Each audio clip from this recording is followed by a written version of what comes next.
என்னுடைய ஆய்வு ஒரு 250 ஜாதகங்களை டைவர்ஸ் ஆன ஜாதகங்களே ஆய்வு செய்தேன். இங்கே கையில் இருக்கு பாருங்க, கிட்டத்தட்ட ஒரு 250 ஜாதகங்கள் இருக்கு. இந்த 250 ஜாதகங்களும் பிரச்சனைகள் அதிகமாகி கோர்ட் வரைக்கும் போய் டைவர்ஸ் ஆனவங்க. அவங்க எல்லாரும் சஷ்டாஷ்டமம் உள்ளவங்களா? இவங்க சொல்லக்கூடிய மிக முக்கியமான விஷயம், பெண்ணுடைய ராசியிலிருந்து தான் எதையுமே எடுக்கணும். பெண்ணுடைய ராசியிலிருந்து ஆண் ராசி 6வது ராசியாக இருக்க வேண்டும். சாய்ராம். வணக்கம் நேயர்களே. ஷஷ்டாஷ்டமம் என்று ஒரு வார்த்தை உண்டு. ஷஷ்டி என்றால் 6, அஷ்டமம் என்றால் 8. இது ரெண்டையும் சேர்த்து 6, 8 ராசிகள். இவற்றின் பொருத்தங்கள் பெண்ணுக்கும் ஆணுக்கும் 6ஆம் இடம் 8ஆம் இடத்தில் ஆண் ராசிகள் இருந்தால் அது பொருந்துமா, பிரச்சனைக்குரியதாக மாறுமா என்ற ஒரு கண்ணோட்டம் இப்போ அதிகமாக இருக்கு. அதிகபட்ச பேர் இந்த ஜாதகங்களை ஒதுக்குறாங்க. இது ஏன் ஒதுக்கப்படுது?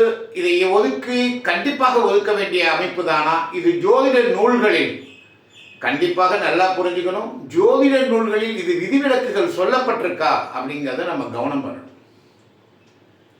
ஷஷ்டாஷ்டமம் என்றாலே அந்த 6, 8 என்ற ராசிகள் இருக்கு இல்லையா, இது ஒரு கருத்து வேற்றுமையை கொடுக்குது, ஒருத்தருக்கு புரிந்து கொள்ளாத தன்மையை கொடுக்குது. அப்படிங்கிற அமைப்பு தான் இந்த ஷஷ்டாஷ்டமத்தை ஒதுக்குறோம். என்னுடைய ஆய்வு ஒரு 250 ஜாதகங்களை டைவர்ஸ் ஆன ஜாதகங்களே ஆய்வு செய்தேன். இங்கே கையில் இருக்கு பாருங்க, கிட்டத்தட்ட ஒரு 250 ஜாதகங்கள் இருக்கு. இந்த 250 ஜாதகங்களும் பிரச்சனைகள் அதிகமாகி கோர்ட் வரைக்கும் போய் டைவர்ஸ் ஆனவங்க. அவங்க எல்லாரும் சஷ்டாஷ்டமம் உள்ளவங்களா? இவங்க எல்லாருமே 6, 8 ராசிக்குரியவர்களா? இந்த 6, 8 ராசிக்குரியவர்கள் இவர்கள் தான் டைவர்ஸ் ஆகியிருக்காங்களா, மற்றவர்கள் ஆகவில்லையா? இந்த கேள்வி முரண்பாடாக இருக்கும். ஏன்னா ஜோதிட நூல் சொல்லக்கூடியதை நான் சொல்ல போறேன், விதிவிலக்க சொல்ல போறேன். அதனால நாம் ஆய்வுகளுக்குள்ளே போகும்போது என்ன செய்யப்பட்டிருக்கிறது என்பதை நாம் பார்க்கிறோம். 250 ஜாதகங்கள் நான் ஆய்வு செய்த வரை ஒரு 10% ஒரு ஷஷ்டாஷ்டமம் இருக்கு. மற்ற 80-90% வெவ்வேறு காரணங்களால் தசாபுத்திகள், பாவக ரீதியான நிறைய பிரச்சனைகள் தான் அவங்க டைவர்ஸ் ஆகிறாங்க. இதை தான் நாங்கள் ஒரு ஆய்வு கட்டுரையாக எழுத போகிறோம். அதில் டைவர்ஸ் ஆகக்கூடிய தன்மைகள், திருமண முறிவுகள் ஏற்படக்கூடிய தன்மைகள் எதனால் அதிகமாக ஏற்படுகிறது என்பது தான் இந்த முடிவு. இது எங்கள் ஆசான் டாக்டர் விமலன், ப்ரொஃபஸர் பேராசிரியர் விமலன் ஐயாவுடைய தூண்டுதல் தான் இது. எங்களெல்லாம் எப்படியே தூண்டி விடுவார். எல்லாத்தையும் ஆய்வுகள் செய்ய, ஒவ்வொன்றையும் ஆய்வு செய்து பலன் சொல்லுங்க. ஏனோ தானோ என்று புத்தகத்தில் இருப்பதை அப்படியே சொல்ல வேண்டாம். அது அப்படி இருக்கும், இது இப்படி இருக்குன்னு சொல்லி மக்களை பயமுறுத்த வேண்டாங்கிறது தான் எங்கள் பேராசிரியருடைய எண்ணம். நாங்கள் ஆய்வு செய்கிறோம். இந்த 250 ஜாதகத்திலையும் சஷ்டாஷ்டமம் எத்தனை இருக்கு? ஒரு 10% இருக்கலாம். சரி, மற்றவைகள்லாம் இப்படி டைவர்ஸ் ஆகும்போது அவங்களுக்கெல்லாம் எப்படி கருத்து வேற்றுமைகள் வருது? அதெல்லாம் ஜாதக ரீதியாக பார்த்துக்கலாம். இப்போ நம்ம முக்கியமாக இருக்க வேண்டிய விஷயம் ஷஷ்டாஷ்டமம் மட்டும்தான்.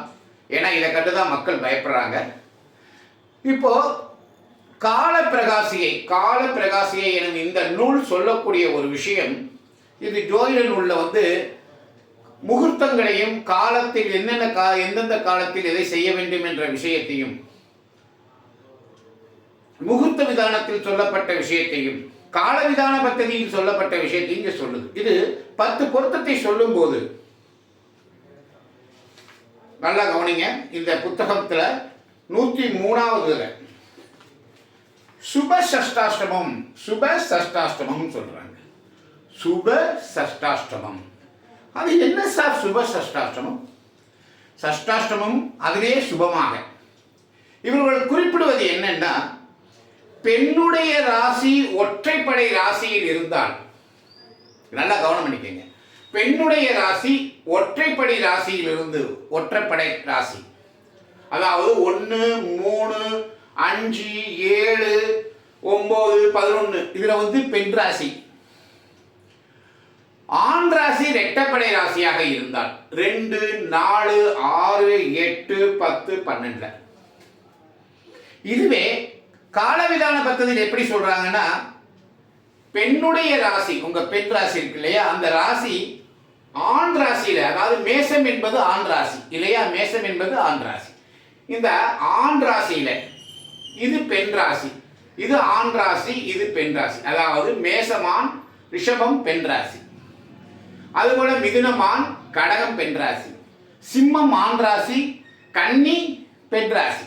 இப்படியாக இந்த பெண்ணுடைய ராசி ஆண் ராசியில் இருந்து ஆணுடைய ராசி பெண் ராசியில் இருந்தால்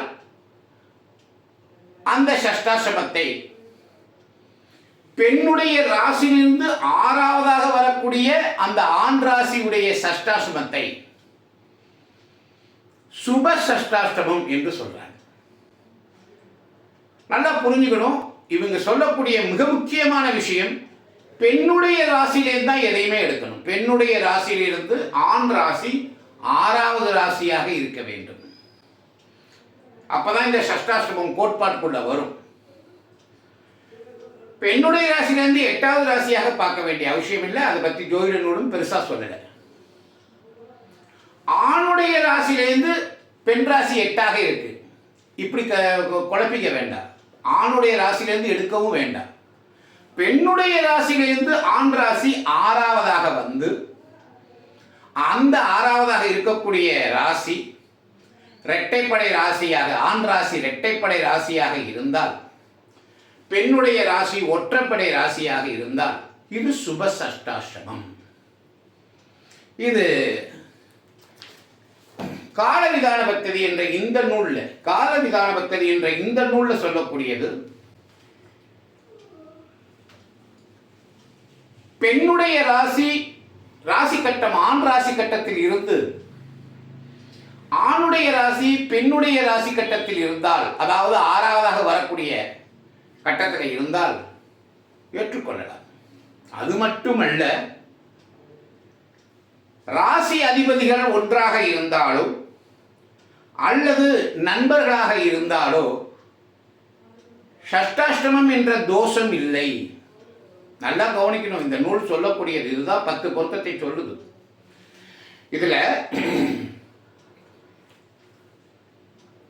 9, 5 ராசி தோஷமோ, 2, 12 ராசி தோஷமோ, 6, 8 என்ற சஷ்டாஷ்டம தோஷமோ, ராசி அதிபதிகள் ஒன்றாகவோ அல்லது நண்பர்களாகவோ இருந்தால் தோஷமில்லை அப்படின்னு ஒரு வார்த்தையை அழகா தெளிவா சொல்லுது.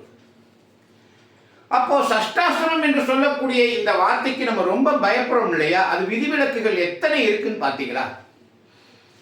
இந்த விதிகள் சொல்லப்பட்டாலும் விதிவிலக்குகளும் சொல்லப்படுது. இதுதான் ஜோதிடத்துடைய ஒரு அருமையான விஷயம். அந்த விதிவிலக்குகளை நம்ம கவனிக்கணும். நிறைய பேர் இப்ப ஜாதகங்களை வாங்குறாங்க, நல்ல ஜாதகமாக இருந்தால் கூட சஷ்டாஷ்டமம் சொல்லிட வேணாங்கிறாங்க, பயப்படுறாங்க. சார், கருத்து வேறுபாடு இல்லாமல் இருக்க முடியாது. கணவன் மனைவிக்குள்ள ஒரு சின்ன கருத்து வேறுபாடு இருக்கு, அது சஷ்டாஷ்டமத்தினால் பெரிதாக இருக்கு அப்படின்னு நீங்க நினைச்சீங்கன்னா, நான் சொன்ன மாதிரி டைவர்ஸ் ஆன ஜாதகங்கள் எல்லாம் அப்படித்தானே இருக்கணும்.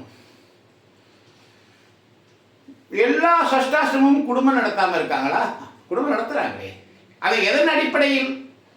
ஜாதகத்துடைய அமைப்பு, ஆண் ஜாதகம் எவ்வாறு இருக்கு, பெண் ஜாதகம் எப்படி அமைஞ்சிருக்கு, அதை பொறுத்து தான் அவங்க வாழ்க்கை அமையும். ஒரு தனிப்பட்ட முறையில் ஒரு ஆண் ஜாதகம் எப்படி இருக்கிறதோ, ஒரு தனிப்பட்ட முறையில் பெண் ஜாதகம் எப்படி இருக்கிறதோ, அதன் அடிப்படையில் தான் அவங்களுடைய திருமண வாழ்க்கை அமையும். ஒரு ஆண் ஜாதகத்தில் லக்னம் 5ஆம் இடம், 9ஆம் இடம், 7ஆம் இடம், 2ஆம் இடம் வலுவாக இருந்து நல்லபடியாக அமைந்து அந்த பாவகத்துக்குரிய கிரகங்கள் நல்லபடியாக இருந்தால் அவன் நல்ல மனைவி அடைந்து நல்ல குடும்பம் அடையும் கிடைக்கும். பெண்ணுக்கும் பெண்ணுடைய ஜாதகத்திலையும் லக்னம் 7ஆம் இடம், தன்னுடைய 2ஆம் இடம், 5ஆம் இடம், 9ஆம் இடம் நன்றாக இருந்து அந்த இடத்துக்குரிய கிரகங்கள் நல்லபடியாக அமைந்திருந்தால் அந்த பெண்ணுக்கும் நல்ல கணவன் நல்ல குடும்பம் தான் கிடைக்கும். இதில் சஷ்டாஷ்டமமாக உள்ள கணவன் கிடைத்தாலும் பிரச்சனை அதிகமாக இருக்காது. கருத்து வேறுபாடுகள் என்பது பொதுவான விதி. அதை அட்ஜஸ்ட் பண்ணி போகணுமே ஒழிய எதிர்த்து நிற்க முடியாது. இந்த டைவர்ஸ் ஆனவங்க ஜாதகத்தில் நிறைய பிரச்சனைகள் எங்கேருந்து வருதுன்னா, லக்னத்துக்கு 7ஆம் இடமும் 2ஆம் இடமும் சரியில்லாமலே போகுது. அதற்கான தசாபுத்திகள் நடக்கும் போது அவங்க டைவர்ஸ் ஆகிறாங்க. நல்லா கவனிக்கணும், தசாபுத்திகள் நடக்கும் போது தான் டைவர்ஸ் ஆகிறாங்க. தசாபுத்திகள் நன்றாக இருந்து இந்த 6-8 ராசிகள் இருந்தாலும் பிரச்சனை அதிகமாக வரப்போறது இல்லை. இதை நீங்கள் நல்லா புரிஞ்சுக்கணும். ஒரு பெண்ணுடைய ஜாதகத்துக்கு நீங்கள் ஆண் ஜாதகங்களை பார்க்குறீங்க, நல்ல வேலையில் இருக்குது, நல்லா இருக்காரு, படிச்சிருக்காரு, அழகாக இருக்காரு, பெண்ணுக்கும் பிடிச்சிருக்கு, உங்கள் மனப்பொருத்தமும் நல்லா இருக்குது. ஆனால் 6-8 ராசியாக இருக்குது சார், வேணாங்கிறாங்க சார். இன்னைக்கு பல ஜோதிடர்கள், பெரும் ஜோதிடர்கள்லாம் சஷ்டாசமனா எடுக்கவே எடுக்காதீங்கன்னு சொல்லிட்டாங்க. அப்படின்னா இந்த விதிவிலக்கை எங்கே கொண்டு போகிறது? இந்த விதிவிலக்கை என்ன செய்வது? ஜோதிடனுடைய விதிவிலக்குகளை கொடுத்து இதை சொல்லும் பொழுது இதை நாம் என்ன செய்வது? இதை ஏற்றுக்கொள்ளக்கூடாதா? பெரிய ஜோதிடர்கள் சொல்லிவிட்டார்கள் என்று பயப்படுவதை விட ஜோதிட நூல்கள் என்ன சொல்லுதுங்கிறதை மட்டும் நீங்கள் புரிஞ்சுக்கிட்டீங்கன்னா உங்களுடைய திருமண வாழ்க்கை அல்லது உங்களுக்கு நீங்கள் உங்கள் குழந்தைகளுக்கு பார்க்கக்கூடிய திருமண பொருத்தத்தில் இந்த சஷ்டாசிரமம் என்பதை மிக மிக பெரிய விஷயமாக எடுத்துக்கொள்ள வேண்டியது இல்லை. இந்த சஷ்டாசிரமத்தை பற்றி சொல்லும் பொழுது சுப சஷ்டாசிரமம் எதெல்லாம் வருதுன்னு பாருங்களேன். பெண் ராசி மேசமாக இருந்து ஆண் ராசி கன்னியாக இருந்தால் சுப சஷ்டாஷ்டமம். ஏன்னு உங்களுக்கு புரியுதா? மேசம் பெண் ராசி ஒத்தப்படை, கன்னி ஆண் ராசி ரெட்டப்படை. அடுத்தது தனுஷ் பெண் ராசி, புருஷ ராசி ரிஷபம் சுப சஷ்டாஷ்டமம். நல்லா கவனம் பண்ணிக்கணும். தனுசு ரிஷபம் சுப சஷ்டாஷ்டமம். துலாம் மீனம் சுப சஷ்டாஷ்டமம். துலாம் மீனம் சுப சஷ்டாஷ்டமம். அடுத்தது கும்பம் கடகம் சுப சஷ்டாஷ்டமம். கும்பம் கடகம் 6வது ராசி கடகம் சுப சஷ்டாஷ்டமம். சிம்மம் மகரம் இது பெரிய ஆச்சரியம். சுப சஷ்டாஷ்டமம் சொல்றாரு. இது சூரியன், இந்த ராசி அதிபதி சூரியன், இவன் சனி, யாருமே எடுக்க மாட்டேன்னு சொல்லுவாங்க. ஆனால் இவங்க சுப சஷ்டாஷ்டமம் தான். சூரியனுக்கும் சனிக்கும் உள்ள குணங்களில் மாறுபட்டாலும் அவருடைய குடும்பம் மற்ற விஷயங்கள் ரொம்ப கருத்து வேறுபாடு வராதுங்கிற எண்ணத்தில் சொல்லப்படுது. இது நானா சொல்லலை, நானா கண்டுபிடிச்சுன்னு சொல்லலை, ஜோதிட நூலில் இருக்கிறதா சொல்கிறேன். மிதுனம் விருச்சகம், மிதுனத்துக்கும் விருச்சகத்துக்கும் சுப சஷ்டாசிரமம் என்று சொல்கிறாங்க. இப்போ இவ்வளோ விளக்கமும் கொடுத்துருக்கேன். ராசி அதிபதி பொருத்தம் இருந்தாலும் சுப சஷ்டாசிரமம் தேவையில்லைங்கிறதையும் கொடுத்துருக்கேன். இதை நீங்கள் தான் முடிவெடுக்கணும். மீண்டும் ஒரு தடவை இந்த வீடியோவை பாருங்கள். உங்கள் சந்தேகங்களை கமெண்ட்டில் போடுங்க. இது போன்ற ஒரு ஜோதிட விழிப்புணர்வு மற்றும் விதிவிலக்குகளை அறிந்து கொண்டு நீங்கள் உங்கள் ஜாதக பொருத்தங்களை பார்த்தீங்கன்னா ரொம்ப நல்லது. மற்றபடி பயந்து கொண்டே பார்த்தீங்கன்னா அதிகபட்சமாக உங்களால் பொருத்தம் பார்க்க முடியாமல் திணறுவீங்க. தயவு செய்து இதனுடைய பதிவுடைய தன்மையை எனக்கு கமெண்ட்டில் போடுங்க. நன்றி.